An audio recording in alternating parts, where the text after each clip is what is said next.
प्रियंका एक खाई के मुहाने पर खड़ी थी, जहां से आगे उसे कोई रास्ता नहीं सूझ रहा था, और दूसरे रास्ते पर वो खतरनाक मकड़ी थी।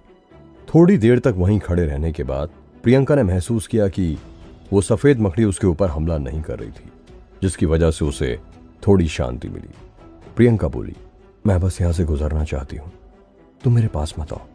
प्रियंका को खुद ही अपनी बातें समझ नहीं आ रही थी, लेकिन बस वो अपने आप को हिम्मत देने के लिए कुछ ना कुछ बोले जा रही थी।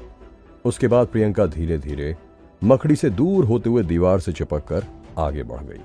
लगभग आधे घंटे तक चलने के बाद प्रियंका एक इंटरसेक्शन के पास पहुंची, लेकिन इस दौरान प्रियंका लगातार बार बार पीछे मुड़कर देख रही थी कि कहीं वो मकड़ी उसके पीछे तो नहीं आ रही थी। तभी प्रियंका की नजर किसी चीज पर पड़ी और वो बोली, अरे ये तो जूते हैं।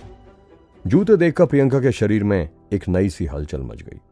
प्रियंका को अपने सामने ही एक जूता पड़ा हुआ मिल गया था, और वो जूता प्रियंका ने पहचान भी लिया था। जब पुष्कर ने उस शैतानी बूढ़े के साथ मंदाकिनी घर पर लड़ाई की थी, तब उसने देखा था कि पुष्कर पानी के ऊपर भी चल सकता था, और उस वक्त प्रियंका को लगा था कि शायद पुष्कर जूतों की वजह से पानी के ऊपर चल पा रहा था, इसलिए उसने उसके जूतों को अच्छे से नोटिस किया था। प्रियंका बोली, ये तो पुष्कर के जूते हैं। प्रियंका का दिल जोरों से धड़क रहा था। उसने उन जूतों को अपने हाथों में पकड़ लिया और उनको जोर से गले लगा लिया। अचानक ही प्रियंका को कुछ महसूस हुआ और वो तेजी से आगे की ओर गई। करीब 100 मीटर आगे भागने के बाद ही प्रियंका को एक जाना पहचाना सा लड़का जमीन पर पड़ा हुआ दिख गया। प्रियंका का पूरा शरीर झंझनाने लगा और उसके शरीर का खून उबलने लगा। उसको अपने गले में कोई चीज फंसती हुई महसूस हुई। प्रियंका इस वक्त बहुत ही ज्यादा इमोशनल हो रही थी और तुरंत उसकी आंखों में से आंसू बहने लगे। प्रियंका बोली, पुष्कर। प्रियंका जोर से चिल्लाई और पुष्कर की ओर दौड़ गई। प्रियंका के दिमाग में इस वक्त कई सारे ख्याल थे और वो कई सारी बातें बोलना चाहती थी। वो अपने मास्क वाले हीरो को अपने कैंपस में मिलना चाहती थी, लेकिन उसने कभी उम्मीद भी नहीं की थी कि जब उसे पुष्कर की असली आइडेंटिटी का पता चलेगा तो उसकी पहली मुलाकात पुष्कर के साथ सफेद बर्फीली हिमालय की घाटी में होगी, जहां पर वो और पुष्कर बिल्कुल अकेले होंगे। प्रियंका रोते हुए बोली, तुम बहुत ही बुरे हो, तुम एक नंबर के गंदे लड़के हो, तुमने मुझे बहुत रुलाया है। तुम्हें पता है तुम्हें ढूंढने के लिए मुझे कितनी मुसीबत का सामना करना पड़ा है। प्रियंका के दिल में हजारों इमोशंस जाग रहे थे। उसको हमेशा ही महसूस होता था कि कोई ना कोई छुप के उसकी रक्षा कर रहा था, और जाने अनजाने इस सिल्वर कलर के बाल वाले लड़के ने उसके पूरे दिल पर कब्जा कर लिया था। जैसे ही प्रियंका ने पुष्कर को देखा था तो उसे लगा था कि यह सारी मेहनत आखिरकार सफल हो ही गई थी। तभी अचानक एक बहुत ही खूंखार रेड वोल्फ स्पाइडर पुष्कर के शरीर में से बिजली की स्पीड से उछला। प्रियंका का शरीर तो बिल्कुल अकड़ चुका था और उसके शरीर ने अपने आप ही रिएक्ट करते हुए उस स्पाइडर को एक हाथ से ब्लॉक कर दिया। यह मकड़ी बहुत ज्यादा ताकतवर थी। प्रियंका को ऐसा महसूस हुआ जैसे कि उसे किसी मोटरसाइकिल ने टक्कर मार दी हो। वो उछलकर दूर गिर गई, लेकिन उसके जमीन से टकराने से पहले उसके मैजिक कंगन में से एक सुरक्षा कवच बाहर निकल आया, जिसने उसके पूरे शरीर को कवर कर लिया था। उस खूंखार लाल मकड़ी ने उस सुरक्षा कवच पर उछलकर हमला किया, लेकिन सुरक्षा कवच ने उस मकड़ी को एक ही सेकंड्स के अंदर कई टुकड़ों में चूर चूर कर दिया। उस मकड़ी की लाश जमीन पर गिर पड़ी और उसके शरीर में से हल्के रंग का जहर चारों तरफ फैल गया। प्रियंका बड़ी मुश्किल से अपने पैरों पर खड़ी हुई। उसको हमेशा से ही मकड़ी और चूहे से बहुत डर लगता था, लेकिन अब पुष्कर के पास पहुंचने की चाहत ने उसके सारे डर को खत्म कर दिया था। प्रियंका ने 2 बड़े बड़े बर्फ के टुकड़े उठाए और उन्हें उस मकड़ी की लाश के ऊपर बार बार पटक कर मारा।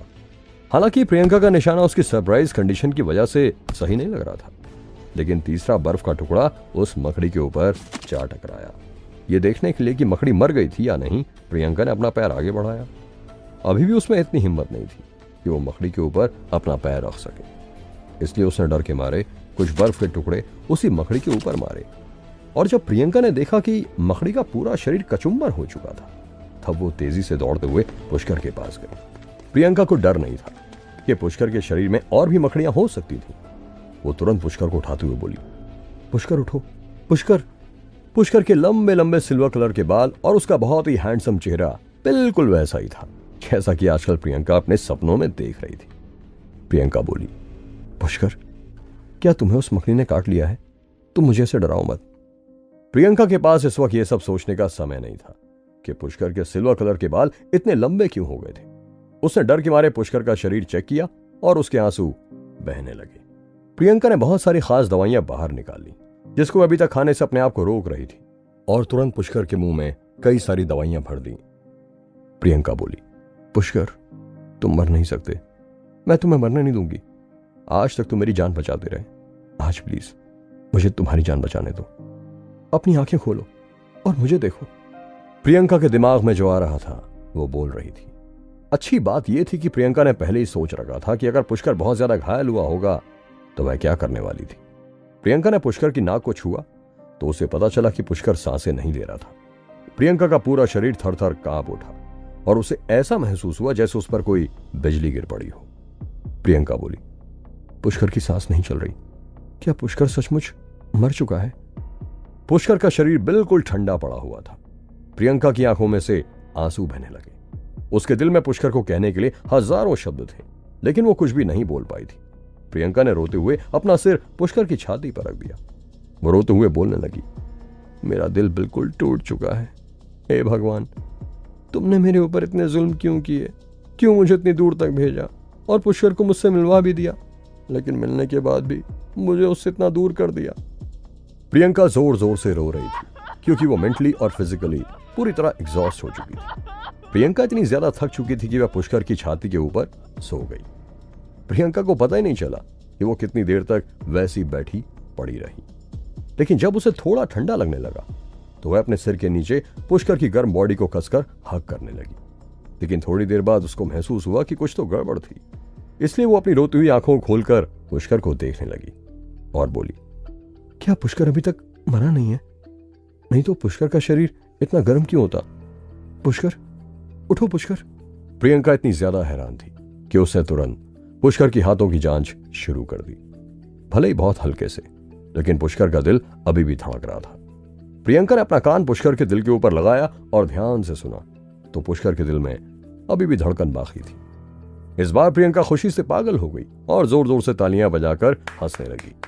प्रियंका चिल्लाई, भोलेनाथ, आपकी माया अपरंपार है, काल भी उसका क्या बिगाड़ सकता है जो खुद भक्त है महाकाल का। लेकिन थोड़ी देर बाद प्रियंका को महसूस हो गया कि अब उसे आगे की प्रॉब्लम को फेस करना था। पर अब जबकि प्रियंका ये जान गई थी कि पुष्कर मरा नहीं था तो वह हर मुसीबत को सहने के लिए तैयार थी। प्रियंका ने सबसे पहले तो अपना बैकपैक निकाला और फिर ध्यान से पुष्कर का शरीर चेक किया। तब जाकर प्रियंका को पता चला कि पुष्कर का शरीर बहुत ज्यादा सीरियसली इंजर्ड था और उसे कई सारी गहरी चोट भी लगी हुई थी, और तो और ऊपर से जहरीले स्पाइडर ने भी पुष्कर को काट लिया था। प्रियंका बोली, इस जहर का तो कोई एंटीडोट मेरे पास नहीं है, अब आखिरकार मैं करूं तो क्या करूं? प्रियंका को तभी एहसास हुआ कि पुष्कर की बनाई हुई खास दवाइयां तो हर तरह की बीमारी को ठीक कर देती थी, तो हो सकता था कि शायद वो दवाइयां उस मकड़ी के जहर को भी ठीक कर सकती थी। इसलिए प्रियंका ने 2 और गोलियां निकाली और पुष्कर के मुंह में डाल दी। उसके बाद प्रियंका पुष्कर को जूते पहनाने लगी, लेकिन उसको डर था कि कहीं पुष्कर के पैर ठंड से जम ना जाए, इसलिए उसने अपना बचा हुआ बॉडी वार्मर पुष्कर के जूते के अंदर भर दिया। काफी देर तक ढूंढने के बाद प्रियंका को एक जगह पर बर्फ के पानी का एक छोटा सा तालाब जैसा कुछ मिल गया। प्रियंका ने उस बर्फीले ठंडे पानी से अपना मुंह धोया और अपनी चोटों को साफ किया। यह सब करने के बाद लगभग आधा दिन गुजर चुका था, और तब प्रियंका इधर उधर घूमकर ये खोजने की कोशिश करने लगी कि पुष्कर यहां आखिर आया ही क्यों था। तभी अचानक प्रियंका को बर्फ की दीवार पर एक अजीब तरह का फूल खिला हुआ दिखा। प्रियंका ने कहा, कहीं पुष्कर इस फूल के लिए तो यहां नीचे नहीं आया होगा। वो फूल इतना अजीब था कि उसमें कोई पत्तियां भी नहीं थी और ऐसा लग रहा था कि वो केवल बर्फ से ही बना हुआ था। लेकिन जैसे ही प्रियंका ने उसे छुआ तो उसे महसूस हुआ कि वह फूल काफी गर्म था। प्रियंका ने उसके बारे में ज्यादा सोचा नहीं और अपने खंजर को निकालकर उस फूल को जड़ समेत खोद निकाला और अपने बैकपैक में रख लिया। तभी प्रियंका बोली, मैं यहां ज्यादा देर नहीं रह सकती, मुझे जल्द से जल्द पुष्कर को यहां से बाहर निकालना होगा और उसे डॉक्टर के पास ले जाना होगा ताकि उसकी चोटों और उस मकड़ी के जहर को ठीक किया जा सके। प्रियंका ने सोचा कि वह पुष्कर को अपनी पीठ पर लाद कर ले जाएगी, लेकिन कई बार कोशिश करने के बावजूद भी वो पुष्कर को उठा नहीं पाई। प्रियंका ने अपने बैकपैक में देखा और सारा सामान बाहर निकाल लिया और उसके बाद उस बैकपैक के नीचे का हिस्सा काट दिया। काफी सारे ट्विस्ट और टर्न्स के बाद प्रियंका ने उस बैकपैक को पुष्कर के शरीर के ऊपर पहना दिया और कसकर बांध लिया। वो बैकपैक बहुत ही अनकंफर्टेबल था, लेकिन प्रियंका को यकीन था कि कम से कम पुष्कर उसमें से गिरेगा नहीं। प्रियंका ने किसी तरह उस बैग की रस्सियों को अपने शरीर पर बांध लिया और बोली, तुम चिंता मत करो, ये बैग प्रोफेशनल आउटडोर माउंटेनियरिंग वाले इस्तेमाल करते हैं, इसलिए फटेगा नहीं। चाहे तुम कितने भी भारी क्यों ना हो, मैं तुम्हें जरूर अपने साथ ऊपर लेकर जाऊंगी। अब खुश हो जाओ, हम ऊपर जाने वाले हैं। अगर पहले की बात होती तो प्रियंका पुष्कर को 15 मिनट ही अपने साथ ले जाने के बाद बिल्कुल थक जाती।